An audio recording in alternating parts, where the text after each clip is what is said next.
Mi esposa y yo acogimos a mi sobrina en casa después de la tragedia de su familia, pero la descubrimos intentando seducirme para luego acusarme y quedarse con todo lo nuestro.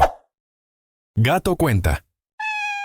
A ver, vamos por partes, porque si no cuento esto en orden, me voy a volver loco. Me llamo Marcos, tengo 45 años. Soy relojero. Tengo un pequeño taller en casa, un cuarto lleno de lupas, pinzas diminutas y el tic-tac constante de mecanismos complejos. Me gano la vida devolviendo el tiempo a viejas máquinas. Mi esposa, Elena, es fisioterapeuta. Llevamos 15 años juntos, sin hijos, en una casita en las afueras que hemos ido arreglando poco a poco. Nuestra vida era tranquila, jodidamente tranquila, hasta que llegó Valeria. Todo empezó hace 8 meses, con una llamada a las 3 de la mañana. Era la policía. Un accidente en la carretera. Mi hermano, su único hermano y mi cuñada, muertos en el acto. El mundo se nos vino abajo. De repente, su única hija, Valeria, de 19 años, se había quedado completamente sola. No lo dudamos ni un segundo. Elena y yo fuimos al hospital, hicimos todo el papeleo, organizamos el funeral más horrible en el que he estado. Ver a esa cría, tan entera, tan pálida, recibiendo el pésame de gente que apenas conocía, se me partía el alma. La decisión fue obvia. Te vienes a vivir con nosotros, Vale, el tiempo que necesites. Esta es tu casa ahora. Al principio fue exactamente como te lo imaginas. Era la sobrina perfecta en medio de su duelo. Silenciosa, agradecida. Nos ayudaba a poner la mesa, recogía sus cosas sin que nadie se lo pidiera, nos daba las buenas noches con un abrazo que se sentía frágil, como si se fuera a romper. Elena se volcó con ella. Le compró ropa, le preparó su comida favorita, pasaba horas hablando con ella en el porche. Pobrecita, Marcos, lo que tiene que estar pasando. Hay que tener paciencia, me decía. Y yo estaba de acuerdo, ¿cómo no estarlo? Valeria era encantadora. Cuando venían amigos a casa, ella salía, sonreía, contaba alguna anécdota divertida de sus padres para recordarlos con cariño, y todo el mundo se quedaba maravillado de su fortaleza. ¡Qué chica tan madura para su edad!, decían. Y lo era. O eso parecía. Las primeras banderas rojas fueron tan pequeñas que me sentí un cabrón solo por notarlas. Un día estaba yo en el taller, inclinado sobre un mecanismo abierto, con la lupa puesta en el ojo, intentando colocar un rubí minúsculo, y ella entró. Se apoyó en el marco de la puerta, con unos shorts de mi mujer que a ella le quedaban bastante más cortos. ¿Ganas mucho con esto, tío?, me preguntó así de la nada. Me extrañó. Lo suficiente para pagar las facturas, respondí sin levantar la vista. Esta casa es muy grande. Debe valer un dineral, dijo mirando alrededor. Es nuestro hogar, Vale. No pensamos en eso, le contesté, ya un poco incómodo. Ella solo sonrió y se fue, lo justifiqué. Es una cría, se ha quedado sin nada, es normal que piense en la seguridad, en el dinero. No es nada. Otra vez, Elena y yo estábamos viendo una película en el sofá y ella bajó a por un vaso de agua. Llevaba una de mis camisetas viejas para dormir, sin nada debajo. Se inclinó sobre la mesita del centro para coger una revista, quedando su trasero justo a la altura de mi cara. Fue un segundo, pero fue deliberado. Me quedé helado. Miré a Elena, pero estaba concentrada en la película. Perdón, tío, dijo con una sonrisita. Lo volví a justificar. Es joven, no tiene malicia, es torpe. Yo soy el pervertido por pensar mal. Los accidentes se hicieron más frecuentes. Un roce casual en el pasillo que duraba un segundo de más. Entrar en el baño justo cuando yo salía de la ducha. Perdón, pensé que no había nadie. Dejaba su ropa interior en la cesta de la ropa sucia mezclada con la mía y la de Elena. Pequeños detalles, cosas que si las cuentas por separado suenan a paranoia. Pero juntas, juntas empezaban a dibujar un patrón que me ponía enfermo. Y lo peor es que yo era el único que parecía verlo. El punto de quiebre, el momento en que ya no pude mentirme más, llegó un martes. Yo tenía que ir a ver a un proveedor en la ciudad, pero se canceló a última hora. Volví a casa sobre el mediodía. Entré en silencio, pensando en sorprender a Elena en su hora de almuerzo. No había nadie en la planta baja. Subí y oí a Valeria hablando en su cuarto. No le di importancia, hasta que escuché mi nombre. Me pegué a la puerta, sintiéndome como un ladrón en mi propia casa. Hablaba por teléfono, y su voz no era la de la sobrina dulce y afligida. Era fría, calculadora, no tía para nada. Él es el difícil. El tío Marcos es súper reservado, ¿sabes? Pero ya casi lo tengo. No, Elena no sospecha nada. Se traga todo, es tan buena que es tonta. Sí, ya revisé los papeles del seguro de mis papás, y con lo que saquemos de aquí nos montamos lo nuestro.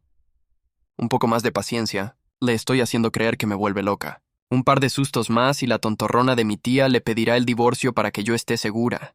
Entonces entro yo, y luego él también se va a la mierda. Me quedé sin aire. No era una frase, era un plan. Un puto plan. Cada palabra era un ladrillo en el muro que se levantaba entre la chica que creíamos conocer y el monstruo que estaba al otro lado de la puerta. Me temblaban las manos.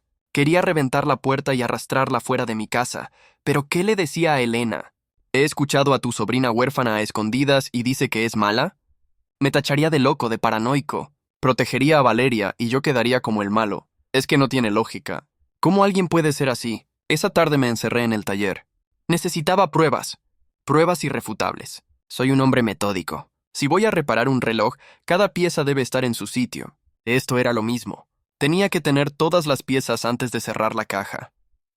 Entré en Amazon y compré 3 cámaras de vigilancia pequeñas, de esas que se conectan al Wi-Fi y graban en una tarjeta SD, de las que parecen cargadores de móvil o ambientadores.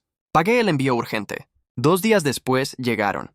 Instalarlas fue lo más estresante que he hecho en mi vida. Esperé a que Elena y Valeria se fueran de compras. Puse una en el salón, camuflada en la estantería, otra en el pasillo de arriba, y la última, la más importante, en mi despacho. Un pequeño cuarto donde guardo las facturas, los papeles de la hipoteca, los documentos importantes. Ella había mostrado demasiado interés en ese cuarto, y entonces esperé. Fueron los 3 días más largos de mi existencia. Actuaba normal, pero por dentro era una olla a presión. Cada vez que Valeria me sonreía, me daban ganas de vomitar. Cada vez que Elena me decía lo bien que la veía, yo solo podía asentir y tragarme el veneno. El sábado por la tarde, Elena fue a un baby shower de una compañera de trabajo. Valeria dijo que se quedaba en casa, que tenía que estudiar. Yo me inventé una excusa sobre tener que ir al taller a terminar un encargo urgente. Me senté en el coche a 2 calles de mi casa con el móvil en la mano, viendo la transmisión en directo de las cámaras. Durante 1 hora, nada. Luego la vi. Salió de su cuarto, miró a ambos lados del pasillo y se deslizó dentro de mi despacho. Mi corazón empezó a latir con fuerza. La vi abrir cajones, sacar carpetas. Cogió los papeles de la hipoteca, los del seguro de la casa. Les hizo fotos con el móvil. Luego se sentó en mi silla y empezó a hurgar en el ordenador, y entonces ocurrió la escena que lo cambió todo. Abrió la cámara de su portátil y empezó a ensayar. Lloraba. Se secaba las lágrimas, se miraba y volvía a llorar. Esta vez más fuerte, más convincente. «¡No me toques! Déjame en paz, por favor, tío», susurraba a la pantalla. Practicaba gritos de pánico. Estaba montando una puta obra de teatro, una en la que yo era el villano y ella la víctima. Grabé toda la secuencia desde la aplicación del móvil. Tenía mi prueba. Era mucho peor de lo que había imaginado. No solo quería nuestro dinero, quería destruirme. Esperé a que Elena volviera a casa. Estaba en el salón, sentado en el sofá, con el portátil sobre la mesa del centro. Cuando entró, sonriente, contándome cosas del baby shower, la corté. «Elena, siéntate. Tenemos que hablar. Y tú también, Valeria, por favor, baja». Mi voz sonó tan grave que hasta a mí me sorprendió. Valeria bajó las escaleras con su cara de inocencia. «¿Pasa algo, tío?» «Ahora lo verás», dije. Conecté el portátil a la televisión. El silencio en la habitación era total. Le di al play. Primero, apareció la imagen de Valeria entrando a escondidas en el despacho. La cara de Elena era un poema de confusión. Miró a Valeria, que se puso pálida. «Yo solo buscaba un boli», balbuceó. «Sigue mirando», le dije a mi mujer. Luego, la parte de las fotos a los documentos. La mandíbula de Elena se tensó. Valeria empezó a negar con la cabeza, como si no se lo creyera. Y entonces, la parte final. El ensayo. Sus falsos sollozos, sus gritos practicados. «¡Déjame en paz, tío!». Elena ahogó un grito y se llevó la mano a la boca. Me miró a mí, luego a Valeria, y luego otra vez a la pantalla. Las lágrimas empezaron a caer por sus mejillas. El vídeo terminó. Nadie dijo nada durante 10 segundos que parecieron 10 años. Valeria fue la primera en reaccionar. Y no fue con arrepentimiento. Fue con rabia. «¡Estabas espiándome!», me gritó. «Pusiste cámaras para verme. Eres un puto enfermo». «Puse cámaras para proteger a mi familia de ti», le respondí, levantándome del sofá. Mi voz era puro hielo. «Elena, no le creas», chilló corriendo hacia mi mujer. «Me ha estado acosando desde que llegué. Me mira raro, intenta tocarme. Puso las cámaras para poder mirarme. Por eso estaba practicando cómo pedirle que me dejara en paz». Pero era demasiado tarde. La evidencia era abrumadora. Elena se apartó de ella como si quemara. ¿Los papeles, Valeria? Susurró Elena con la voz rota. ¿Por qué le hacías fotos a los papeles de la casa? Ahí se quedó sin respuesta. Su cara se descompuso. La máscara se cayó por completo, y lo que quedó fue una expresión de odio puro. «Sois unos viejos patéticos», escupió. «Os lo merecéis. Mi padre siempre decía que su hermano era un conformista de mierda, y tenía razón. Eso fue todo». La rabia que había estado conteniendo explotó. «Coge tus cosas y lárgate de mi casa». «¡Ahora!», le grité. El caos que siguió fue una locura. Gritos, insultos. Valeria subió corriendo tirando cosas. Elena se derrumbó en el sofá, llorando desconsoladamente, repitiendo, «¿Por qué? ¿Por qué? ¿Por qué?». Yo solo sentía una furia fría, una necesidad de sacar a ese veneno de mi hogar. Bajó con una maleta, me empujó al pasar y se detuvo en la puerta. «Esto no se va a quedar así, ¿me oyes?». Me siseó con los ojos inyectados en sangre. «Voy a llamar a toda la familia. Les voy a decir a todos que intentaste violarme. Te voy a joder la vida, Marcos». Y con eso se fue, dando un portazo que hizo temblar las ventanas. Elena y yo nos quedamos en el salón, en silencio, rodeados por los escombros de la vida que teníamos esa misma mañana. La habíamos acogido, la habíamos querido, y ella nos había pagado con la traición más retorcida que podía imaginar. Y lo peor, su amenaza final retumbaba en mis oídos. Sabía que no estaba mintiendo.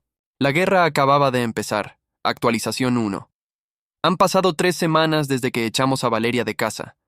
3 semanas de puro infierno. Si alguien pensó que con echarla se acababa el problema, qué equivocado estaba. Te lo juro, su partida solo fue el pistoletazo de salida. No pasaron ni 24 horas. El domingo por la mañana, mi móvil empezó a sonar. Era una de mis tías. Su voz, normalmente tan cálida, era un témpano de hielo. Me acusó de ser un monstruo sin corazón, de haber echado a la calle a la pobre huérfana de mi hermano. Intenté explicarle. Le dije que tenía pruebas, pero no me dejó hablar. Valeria nos lo ha contado todo, Marcos. Tu acoso, tus miradas. Qué decepción. Y me colgó. Fue el primero de muchos. Uno tras otro. Primos, tíos, amigos de la familia. La versión de Valeria se había extendido como la pólvora. Era una historia muy bien construida. La del tío pervertido que se aprovecha de la vulnerabilidad de su sobrina en duelo y que, al ser descubierto por ella, la echa a la calle para silenciarla. Es una historia mucho más fácil de creer que la verdad, que es tan retorcida que parece de película. La familia está rota, dividida en 2 bandos. Los que nos conocen de verdad, los más cercanos, nos creen a nosotros. Pero muchos otros, los que solo ven el drama desde lejos, le han comprado la historia a ella. Hemos perdido a gente que creíamos que era familia. Elena está destrozada. Se pasa el día llorando y sintiéndose culpable. Tuvimos que haberlo visto, Marcos, me dice. Yo la metí en nuestra casa, yo la defendí. Intento consolarla, pero es difícil. El ataque no es solo contra mí, es contra nosotros, contra nuestro hogar. Por las noches discutimos. La tensión es tan densa que se podría cortar con una sierra. El estrés nos está consumiendo. A veces me mira y sé que una pequeña parte de ella se pregunta si Valeria no tendría algo de razón, y eso me mata. Pero la campaña de desprestigio fue solo el principio. Hace 2 semanas recibimos una carta, de un abogado. Era una notificación extrajudicial. En ella, Valeria, a través de su abogado, me acusaba de abuso emocional y acoso sexual, y exigía una compensación económica de 50.000 euros para no llevar el asunto a los tribunales y a la prensa. 50.000 euros. Básicamente, el valor de la entrada de nuestra casa. Su plan siempre fue el dinero. Contratamos a un abogado. Le enseñamos el vídeo. Nos dijo que era una prueba sólida, pero que un juicio por algo así siempre es un circo mediático, y que la mancha en mi reputación, aunque ganara, sería difícil de limpiar. Su recomendación fue enviar una respuesta contundente, negando todo y amenazando con una contrademanda por extorsión. Así lo hicimos. Desde entonces, el acoso ha subido de nivel. Nos llegan pizzas a casa que no hemos pedido. Suscripciones a revistas pornográficas a mi nombre. Alguien pinchó las 4 ruedas del coche de Elena mientras estaba en la clínica. No podemos probar que es ella, pero lo sabemos. Es su forma de decirnos que no va a parar. Anoche fue la peor parte. Alguien tiró una piedra contra la ventana del salón, con una nota atada. Sé que estás solo, viejo verde. Elena estaba en casa de su hermana, intentando despejarse. Yo estaba en el taller. Cuando vi la nota, sentí un miedo real por primera vez. Esto ya no era un drama familiar. Se estaba convirtiendo en algo peligroso. Estamos viviendo en un estado de sitio. Hemos instalado un sistema de alarma completo. Elena tiene miedo de quedarse sola en casa. Yo apenas duermo, cada ruido en la noche me hace saltar. Valeria no solo intentó robarnos, nos está robando la paz, la seguridad, la vida. No sé cómo va a acabar esto, pero te juro que no voy a dejar que esa cría nos destruya. Si quiere guerra, va a tener guerra. Pero voy a jugar con mis reglas. Con lógica y con pruebas actualización, 2 ha pasado casi un año. Escribo esto desde el mismo salón donde todo explotó, pero es un lugar diferente. Nosotros somos diferentes. La guerra terminó y ganamos. Pero joder, qué caro fue el precio de la victoria. Después de la piedra en la ventana, algo hizo clic en mi cabeza. El miedo se convirtió en una rabia fría y calculadora. A ver, vamos por partes, me dije. Este no puede ser su primer rodeo. Una chica de 19 años no improvisa un plan tan psicópata de la noche a la mañana. Tiene que haberlo hecho antes.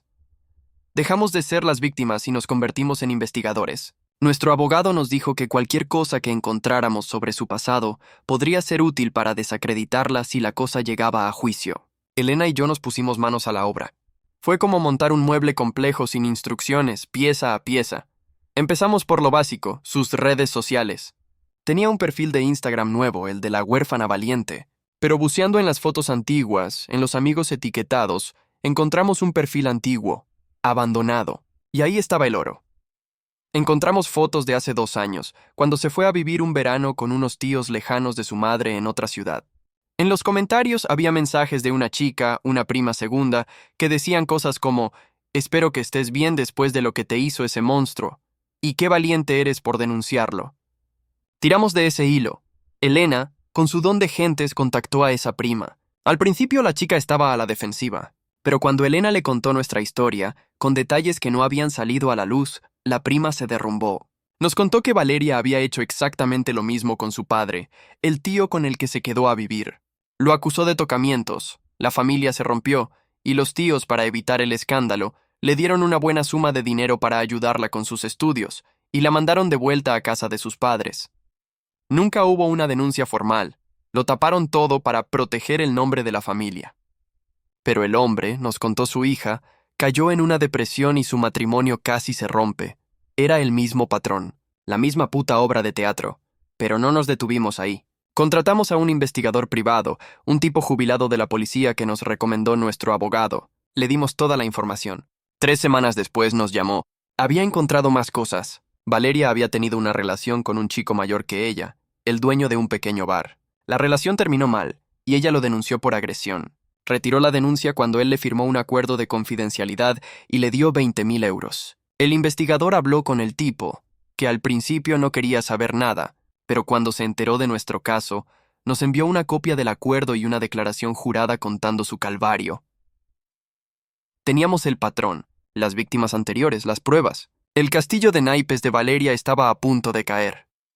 La batalla final no fue en un tribunal, fue en el despacho de nuestro abogado. Convocamos una reunión, invitamos a su abogado, y también a los familiares que se habían puesto en su contra, los más vocales. Valeria llegó con su abogado, con una sonrisa arrogante, pensando que íbamos a rendirnos y a ofrecerle un acuerdo. Nuestro abogado empezó a hablar.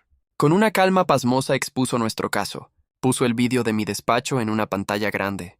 Luego leyó la declaración jurada de la prima segunda, después la del exnovio. Presentó los acuerdos económicos que había conseguido en el pasado. Con cada prueba la cara de Valeria se iba descomponiendo. Su abogado no sabía dónde meterse. Los familiares que la habían apoyado se miraban unos a otros, pálidos como la cera. Cuando nuestro abogado terminó, se hizo un silencio sepulcral. «Mi cliente no solo no va a pagarles un céntimo», dijo mirando al abogado de Valeria, «sino que estamos preparando una demanda por extorsión, difamación y acoso. Y con estas pruebas, créame, no solo ganaremos, sino que nos aseguraremos de que la señorita Valeria enfrente consecuencias penales». El abogado de Valeria pidió hablar con ella en privado. Salieron 5 minutos. Cuando volvieron a entrar, el tipo anunció que retiraban todas las acusaciones y que no volverían a contactarnos. Valeria ni siquiera nos miró. Salió del despacho y desapareció. Después nos quedamos a solas con nuestra familia. Hubo lágrimas, peticiones de perdón. Las aceptamos, pero algo se había roto para siempre. La confianza no es como un reloj. No puedes simplemente abrirla, cambiar las piezas rotas y esperar que vuelva a marcar el tiempo como si nada. Las grietas, las marcas, siempre quedan. Hoy nuestra vida ha vuelto a una especie de normalidad. No hemos vuelto a saber nada de Valeria. Oímos un rumor de que se mudó a otra ciudad. La relación con parte de la familia es cordial pero distante. Las cicatrices están ahí. Elena y yo estamos más unidos que nunca. Esta batalla nos fortaleció, pero también nos quitó una capa de inocencia. A veces, cuando estoy en el taller, con el silencio solo roto por el tic-tac acompasado de los relojes, pienso en lo frágil que es todo. Lo fácil que es que la vida que has construido con tanto esfuerzo sea atacada por alguien con el corazón podrido. Pero también aprendí algo, que la verdad, como el mecanismo de un buen reloj, es compleja y precisa. Cuesta llegar a ella, pero una vez que todas las piezas encajan, es infalible, y nosotros aguantamos. Y con ese punto final, esta historia pasa a ser un recuerdo. Gracias por acompañarme en este viaje. Tu like le dice a toda la camada que esta historia valió la pena. Y si quieres que nuestra camada de curiosos siga creciendo, no dudes en suscribirte. Nos vemos en la próxima aventura. Y recuerden, hay demasiadas historias buenas en el mundo. Por suerte, tenemos más de una vida para escucharlas.